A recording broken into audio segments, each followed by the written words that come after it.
to you by Sensodent K।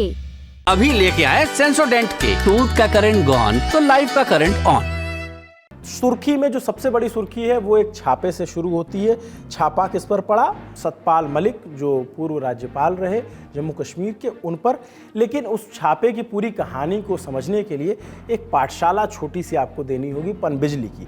जैसे जैसे बिजली की ज़रूरतें बढ़ गई, इंसान अलग अलग संसाधन ढूंढता गया। अब इस कहानी से सतपाल मलिक का क्या ताल्लुक़ है वो भी आपको धीरे से समझ में आ जाएगा। जब बिजली बनने की बारी आई तो कोयला, गैस, फिर पानी, इन सब स्रोतों से एक जैसी बिजली बनने की तैयारी हुई, जिससे पर्यावरण को बहुत कम नुकसान पहुंचाया जा सके। धीरे धीरे बड़े स्तर पर बिजली बनाई जा सके। पानी से बनी बिजली को कहते हैं पन बिजली। इसके लिए नदियों पर बांध बनाए जाते हैं और फिर पानी को रोककर तेजी से छोड़ा जाता है, जिससे चलने वाली टरबाइन बिजली पैदा करती है। जम्मू कश्मीर के किश्तवाड़ नाम के ज़िले में चिनाब नदी है। चिनाब नदी पे कई सारे गाने भी बने, आपने सुने होंगे, वही चिनाब नदी। 2018 में तय हुआ कि इस नदी पर एक पनबिजली प्रोजेक्ट लगेगा, कीरू पनबिजली परियोजना, अंग्रेजी में कीरू हाइड्रो इलेक्ट्रिक प्रोजेक्ट। 2018 में ये प्रोजेक्ट पास हुआ। 2019 में आर्थिक मामलों की कमेटी यानी CCEA ने इस कंपनी को निर्माण में निवेश की मंजूरी दे दी। ये कंपनी थी Messrs Chenab valley power project private limited. इस प्रोजेक्ट से बिजली बननी थी 600 मेगावाट से ज़्यादा। लेकिन फिलहाल इस हाइड्रो इलेक्ट्रिक प्लांट ने करंट दौड़ा दिया। कैसा?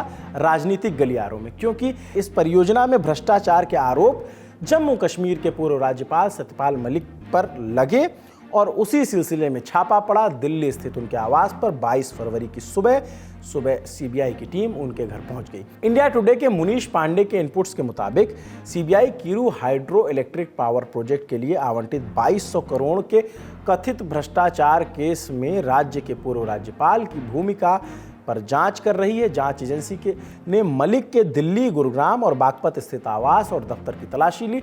इसके अलावा जम्मू कश्मीर में 30 ठिकानों पर छापा मारा गया। सतपाल मलिक 23 अगस्त 2018 से लेकर 30 अक्टूबर 2019 तक जम्मू कश्मीर के राज्यपाल थे। तब जम्मू कश्मीर राज्य था, केंद्र शासित प्रदेश नहीं बना था। अनुच्छेद 370 निष्प्रभावी नहीं हुआ था। पद से हटने के बाद मलिक ने 17 अक्टूबर 2021 को राजस्थान के झुंझुनू में एक कार्यक्रम में आरोप लगाए थे कि उनके कार्यकाल के दौरान उन्हें एक प्रोजेक्ट से जुड़ी 2 फाइल पर दस्तखत करने के लिए 300 करोड़ रुपए की मोटी रकम की रिश्वत पेश की गई, जिसे उन्होंने नकार दिया। मलिक का कहना था कि इसमें से एक फाइल बीजेपी और महबूबा मुफ्ती की गठबंधन की सरकार में मंत्री रहे एक नेता से जुड़ी थी और इस फाइल में देश के बड़े बिजनेसमैन से जुड़ी थी। इन आरोपों के आधार पर CBI ने अप्रैल 2022 में 2 मुकदमे दर्ज किए। यानी जो मुकदमा दर्ज हुआ उसकी शुरुआत सतपाल मलिक के बयान से ही होती है। 14 जगह पर छापे मारे गए। इन 2 मामलों में अनिल अंबानी की Reliance general insurance company RGIC और Chenab valley power projects power limited CVPPL के अधिकारियों समेत अन्य पर मामला दर्ज किया गया था। 23 मार्च 2022 को जम्मू कश्मीर के deputy secretary doctor Mohammad Usman Khan ने CBI को जांच करने के लिए एक पत्र लिखा।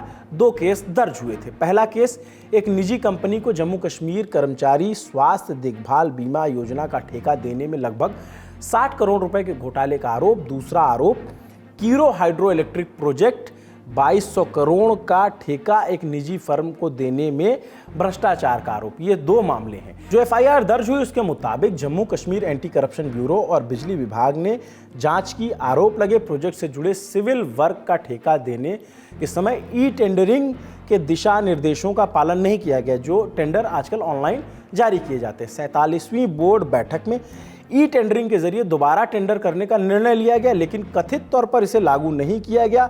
और बाद में 48वीं बोर्ड बैठक हुई, जिसमें 47वीं बोर्ड बैठक का निर्णय पलट दिया गया। एकदम गोल गोल घुमा करके जलेबी छान दी गई। और इसी संबंध में तत्कालीन राज्यपाल सतपाल मलिक की भूमिका जांच के घेरे में आ रही है, इसलिए CBI ने उन पर छापा मारा है। अब इस पूरे मामले पर सतपाल मलिक का क्या कहना है? वो भी फायर ब्रांड ठहरे। उन्होंने बैक टू बैक ट्विटर पर 2 पोस्ट की, अपना पक्ष लिखा। उन्होंने कहा, पिछले 3-4 दिनों से मैं बीमार हूँ, अस्पताल में भर्ती हूँ, जिसके बावजूद मेरे मकान में तानाशाह द्वारा सरकारी एजेंसियों से छापे डलवाए जा रहे हैं। मेरे ड्राइवर, मेरे सहायक के ऊपर भी छापे मारकर उनको बेवजह परेशान किया जा रहा। मैं किसान का बेटा हूँ, इन छापों से घबराऊंगा नहीं, मैं किसानों के साथ हूं। मलिक ने अगली पोस्ट में लिखा, मैंने भ्रष्टाचार में शामिल जिन व्यक्तियों की शिकायत की थी उन व्यक्तियों की जांच ना करके मेरे आवास पर सीबीआई द्वारा छापेमारी की गई। मेरे पास 4-5 जोड़ी कुर्ते पजामे के सिवा कुछ मिलेगा नहीं।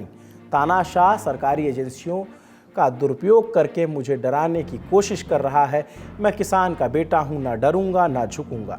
तानाशाह यहाँ किसके लिए इस्तेमाल कर रहे हैं शब्द सतपाल मलिक, आप सब बखूबी जानते हैं।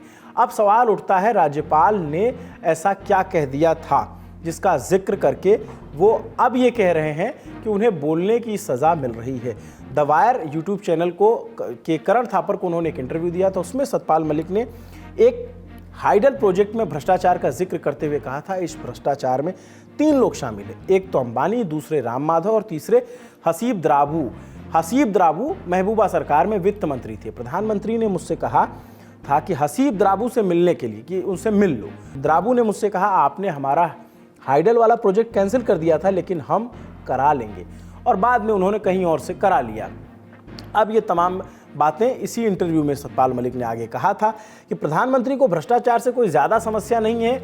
इन्हीं बातों का जिक्र करते हुए जब मलिक कह रहे हैं कि उन्हें परेशान किया जा रहा है केंद्र सरकार की तरफ से, अभी इस पर कोई प्रतिक्रिया जो यहाँ दिल्ली के बीजेपी के टॉप लीडर हैं या फिर जो पार्टी के पदाधिकारी उनकी तरफ से नहीं आई। लेकिन जब मलिक ने सरकार पर आरोप लगाए थे तो गृह मंत्री अमित शाह ने उसी वक्त किसी चैनल को दिए इंटरव्यू में कहा कि मलिक जो भी बोल रहे हैं वो राज्यपाल रहते हुए क्यों नहीं बोला था। शाह से पूछा गया कि उनकी सरकार की आलोचना करने वालों के खिलाफ जांच एजेंसियां कार्रवाई करने लगती हैं, तो शाह ने साफ किया कि ये सच नहीं है और मलिक के खिलाफ कुछ सबूत मिले होंगे तभी उन्हें पूछताछ के लिए बुलाया गया होगा।